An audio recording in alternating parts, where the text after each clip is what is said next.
ආයිබෝවන් සුබ දවසක් කියලා පිළිගන්නවා යාළු බ්‍රෝ YouTube නාලිකාවට ඔබ සෑම සියලු දෙනාම. අද මම ඉතාමත් විශේෂ ස්ථානයක් පෙන්වන්න තමයි ඔයගොල්ලන්ට ලෑස්ති වෙන්නේ. මම පාරේතොට යනකොට දැකපු ස්ථානයක් මෙතන. මේක ඊශ්‍රායලයේ තියෙන එක සුවිශේෂී ස්ථානයක්. මෙතන රජයේ ගොඩනැගිල්ලක්. මේක රජයේ පුස්තකාල ගොඩනැගිල්ලක්. විශාල ගොඩනැගිල්ලක්. මෙතන 2023 වර්ෂයේදී කුරුරු හමාස් සටන්කාමීන් විසින් හදිසි ප්‍රහාරයකට ලක් කරපු ස්ථානයක්. මම හිතන්නේ මෙතන ඒ වෙනකොට ඒ දවසේ ගොඩාක් සෙනඟක් ගැවසෙන්නේ නැති. මොකද මෙතන මම දකිනවා ගොඩාක් සෙනඟ ගැවසෙන ස්ථානයක්. ඒ අවස්ථාවේදී මේ වීර හමුදා සෙබලියන් තිදෙනෙක් එම සටන ඒගොල්ලොන්ගේ ප්‍රහාරය වළක්ව ගන්න උත්සාහයක යෙදিলা තියෙනවා. ඊට පස්සේ තුන් දෙනා එතන දිවිසරිය නිමා කරලා තියෙනවා. හමුදා සෙබලියන් තිදෙනා හමාස් සටන්කාමීන් තිදෙනා දිවිසරිය නිමා කරලා තියෙනවා.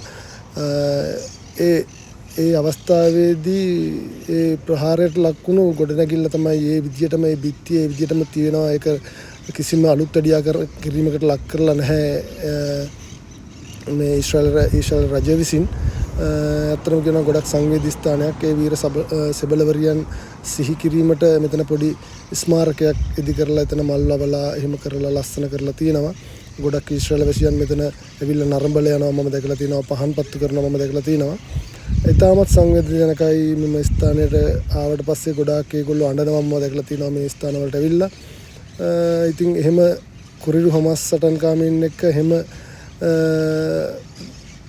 සටන් කරපු හමුදා නිලධාරීන් සිහිවීමට මේ වගේ ස්මාරක තනින්තන මේ රටේ හදලා ඇති. මම දැකපු එක ස්ථානයක් මේ. ඉතින් අපිත් ගොඩක් සංවේදී වෙනවා මේ වගේ තැන් වලට ආවට පස්සේ. විශේෂයෙන් ඊශ්‍රායල සංවේදී වෙනවා ඇති. බලමු තව ඉදිරියේදී මේ වගේ ඊශ්‍රායලයේ මම දකින ඔබ නුදුටු දසුනක් දැක්කොත් මම මාගේ YouTube නාලිකාව හරහා ඔබ වෙත ගෙන ඒමට සූදානම්. ස්තුතියි ඔබ සෑම සියලු දෙනාට.